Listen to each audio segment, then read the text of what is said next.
Hello friends, in the series on the income tax cases, today we will discuss an issue that if a Japanese company receives some amount from Indian associated enterprises which is for the reimbursement of the salary expenses which has been paid by the Japanese company on behalf of the Indian companies, and in case when there is no managerial, consultancy or technical services have been provided by the Japanese company to the Indian associate enterprises, so whether in that case that reimbursement of expenses for salary can be treated as fees for technical services according to section 9 subsection 1 clause 7 and according to the double taxation avoidance agreement between India and Japan.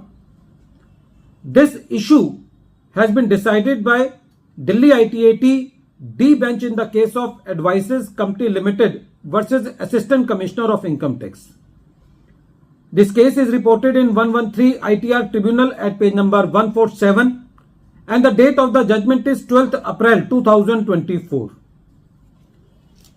In the present case, the facts of the case are like this. The assessee is a Japanese company who is engaged in business of engineering, manufacturing and sale of brake system and automobile components.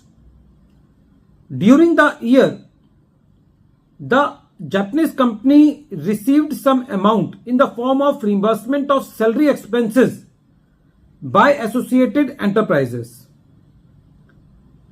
When the assessment proceedings were going on, the learned assessing officer was of the view that this reimbursement of salary expenses received by Japanese company from the Indian associated enterprises comes into the definition of fees for technical services.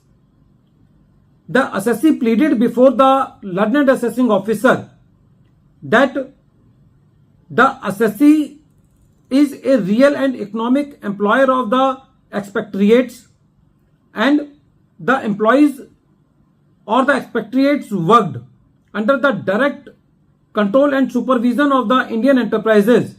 So this amount is not fees for technical services. But the dispute resolution panel was also of the same view which the learned assessing officer was holding. So the additions were made. When this matter came for hearing before the tribunal said that in the present case, the revenue has grossly failed to bring any material on record that the assessee has provided management services, consultancy services or fees for technical services to Indian and associated enterprises through expatriates in furtherance of its business in India.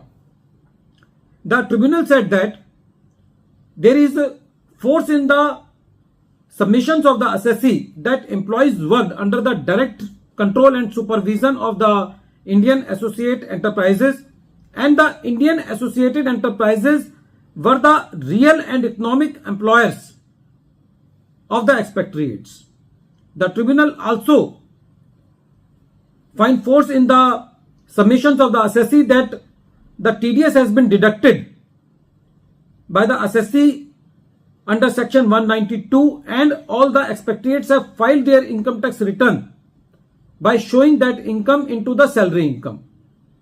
So from the present facts and circumstances, it can be safely assumed that the reimbursement of salary expenses which has been paid by the Indian associated enterprises to the Japanese company do not come into the definition of fees for technical services as per section 9 subsection 1 clause 7. In the present case, sometimes the salary has been paid by the Japanese company to the expatriates in Japan by withholding tax and then this amount was reimbursed by the associated enterprises to the Japanese company. So from the present facts and circumstances, in no way it can be held that any technical services have been provided by the Japanese company to the Indian Associated Enterprises, and that amount cannot be held taxable under section 9 subsection 1 clause 7 and according to the double taxation avoidance agreement between India and Japan. At the end of this video, once again I am repeating the name of the case. The name of the case is Advises Company Limited versus Assistant Commissioner of Income Tax, and this case has been reported in 113 ITR Tribunal at page number 147. The matter has been decided by Delhi ITAT D bench and the date of the judgment is 12th April 2024. Thank you, friends.